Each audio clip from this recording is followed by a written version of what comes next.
창세기 42장 29절에서 38절 말씀. 그들이 가나안 땅에 돌아와 그 아비 야곱에게 이르러 그 만난 일을 자세히 고하여 가로되 그 땅의 주 그 사람이 엄히 우리에게 말씀하고 우리를 그 나라 정탐자로 여기기로 우리가 그에게 이르되 우리는 독실한 자요 정탐이 아니니이다. 우리는 한 아비의 아들 12형제로서 하나는 없어지고 말째는 오늘 우리 아버지와 함께 가나안 땅에 있나이다 하였더니 그 땅의 주 그 사람이 우리에게 이르되 내가 이같이 하여 너희가 독실한 자임을 알리니 너희 형제 중 하나를 내게 두고 양식을 가지고 가서 너희 집들의 주림을 구하고 너희 말째아우를 내게로 데려오라. 그리하면 너희가 정탐이 아니요 독실한 자임을 내가 알고 너희 형제를 너에게 돌리리니 너희가 이 나라에서 무역하리라 하더이다 하고 각기 자루를 섞어본즉 각인의 동문치가 그 자루 속에 있는지라. 그들과 그 아비가 돈뭉치를 보고 다 두려워하더니 그 아비 야곱이 그들에게 이르되 너희가 나로 나의 자식들을 잃게 하도다. 요셉도 없어졌고 시므온도 없어졌거늘 베냐민을 또 빼앗아 가고자 하니 이는 다 나를 해롭게 함이로다. 르우벤이 아비에게 고하여 가로되 내가 그를 아버지께로 데리고 오지 아니하거든 나의 두 아들을 죽이소서. 그를 내 손에 맡기소서. 내가 그를 아버지께로 데리고 돌아오리이다. 야곱이 가로되 내 아들은 너희와 함께 내려가지 못하리니 그의 형은 죽고 그만 남았음이리라. 만일 너희 행하는 길에서 재난이 그 몸에 미치면 너희가 나의 흰 머리로 슬피 음부로 내려가게 함이 되리라. 할렐루야. 오늘도 말씀으로 성령 충만한 우리 모든 새하늘 청년들 되기를 주님의 이름으로 축원합니다. 오늘은 지난주에 이어서 계속해서 창세기 42장을 살펴보려고 합니다. 지난주 형들은 극심한 가뭄으로 인해서 애굽에 곡식을 사러 떠납니다. 애굽에 가서 곡식을 사려고 했는데 그 당시 애굽의 총리가 누굽니까? 바로 형들이 팔았던 요셉이었죠. 요셉은 형들을 알아보았지만 형들은 요셉을 알아보지 못했습니다. 그리고 그 끔대로 그 앞에 조아리고 있는 모습들이 일어나게 되었죠. 요셉은 그 가운데 형들을 정탐꾼으로 몰아붙입니다. 그런데 그들은 아니라고 하면서 가족사들을 다 설명을 하죠.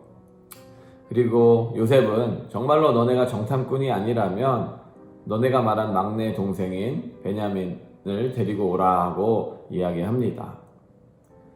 그래서 대표로 시므온이라는 형제가 감옥에 갇히게 되고 나머지 9 형제들은 모든 곡식을 가지고 고향으로 돌아오게 됩니다. 고향으로 돌아오는 가운데 그 가방을 곡식 자루를 열어보니까 그곳에 곡식을 사려고 가져갔던 돈들이 그대로 다 들어있는 것입니다. 그래서 너무 두려운 마음을 가지게 되었고 고향에 와서 이제 아버지에게 이야기하면서 있었던 일들을 쭉 이야기하는 그런 내용들이 계속해서 나오고 있습니다. 그러자 이제 그 이야기를 들었던 이 야곱이 이렇게 이야기합니다. 36절에 보니까 그 아비 야곱이 그들에게 이르되 너희가 나로 나의 자식들을 잃게 하도다. 요셉도 없어졌고 시므온도 없어졌거늘 베냐민도 또 빼앗아 가고자 하니 이는 다 나를 해롭게 함이니라.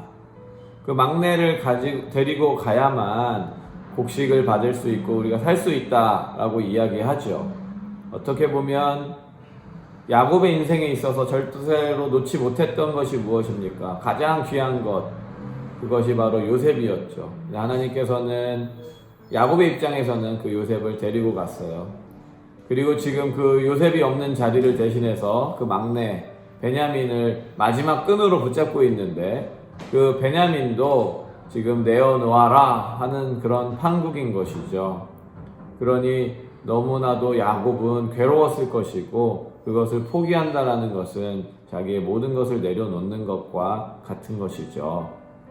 그래서 이렇게 괴로워하는 모습을 보면서 큰형이었던 르우벤이 이렇게 이야기합니다. 37절인데요.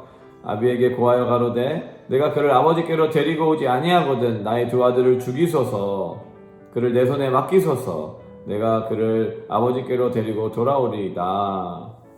르우벤이 베냐민과 함께 가게 하면 곡식을 사가지고 오고 다시 그 베냐민을 반드시 데리고 올 것입니다. 못 데리고 오면 제 아들을 죽이십시오. 아주 결의에 찬 각오를 이야기하죠. 우리가 여기서 두 가지를 생각해 봐야 되는데요. 첫 번째로는 내가 아무리 그렇게 다짐을 한다고 해서 그 일을 이룰 수 있는 실력은 없다라는 거예요. 내 아들을 걸고 반드시 데려오겠습니다 라고 하더라도 요셉이 그 일을 협조하지 않으면, 도와주지 않으면 어떻게 그것을 장담할 수 있겠습니까? 그러니 이렇게 큰 소리 치는 것, 그 마음은 진심이라는 것을 알고 아버지께 하는 말이긴 하지만 우리는 그런 일들을 감당할 수 있는 실력이 없다라는 것을 먼저 인정해야 할 것입니다. 그 다음에 또 하나는 르우벤이 왜 이렇게 자식을 걸면서까지 그 아들을 데리고 오겠다, 그 막내 베냐민을 데리고 오겠다라고 했을까요? 이 형제들에게는 지금 요셉을 팔아넘긴 그때부터 지금까지 죄책감 가운데 시달리고 살았을 것입니다. 아버지가 요셉을 그리워하면서 눈물을 흘리고 통곡할 때마다 어쩌면 요셉의 방에 들어가서 요셉을 그리워하는 모습을 볼 때마다, 그리고 요셉의 이야기가 나올 때마다, 그렇지 않더라도 불현듯 떠오르는 자기 동생들을 요셉을 생각하면서 그들은 매 순간순간 괴로운 마음을 가졌을 것이고 아버지에게 죄스러운 마음을 가졌을 것입니다. 그리고 자신들의 그런 순간 감정적인 행동이 아버지를 고통 가운데 빠지게 한 그런 원인이라는 그런 책임감이 있었을 거예요. 그러니까 결국에는 지금 비슷한 일이 또 일어나서 아버지를 다시 힘들게 하는 이 상황 가운데 두 번 다시는 이런 실수를 하면 안 되겠다라는 생각을 했을지 모르겠습니다. 어쨌거나 르우벤은 반드시 자기가 사생결단의 마음을 가지고 그 동생을 데리고 오겠습니다. 이제는 그들이 서로 책임지는 모습, 낮아지는 모습, 그런 리더의 모습을 갖추게 되는 것이죠.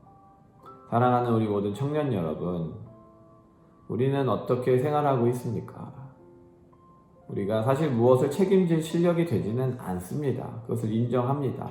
그러나 우리가 그럼에도 불구하고 매 순간 가운데 책임지는 자리로 나아갈 수 있도록, 성실하게 섬기는 자리로 나아갈 수 있도록 우리가 몸부림치는 것, 그것이 사실은 죄를 깨닫고 하나님의 은혜를 경험한 사람들의 모습이 되어야 한다고 저는 생각합니다. 오늘도 각자의 위치에서 자신이 지어야 할 십자가를 지고 다른 사람들을 위해서 희생하고 헌신할 수 있는 믿음의 청년들이 되기를 주님의 이름으로 축원합니다. 마지막으로 38절에 보면 야곱이 가로되 내 아들은 너희와 함께 내려가지 못하리니 그의 형은 죽고 그만 남았음이니라. 만일 너희 행하는 길에서 재난이 그 몸에 미치면 너희가 나의 흰머리로 슬피 음부로 내려가게 함이 되리라.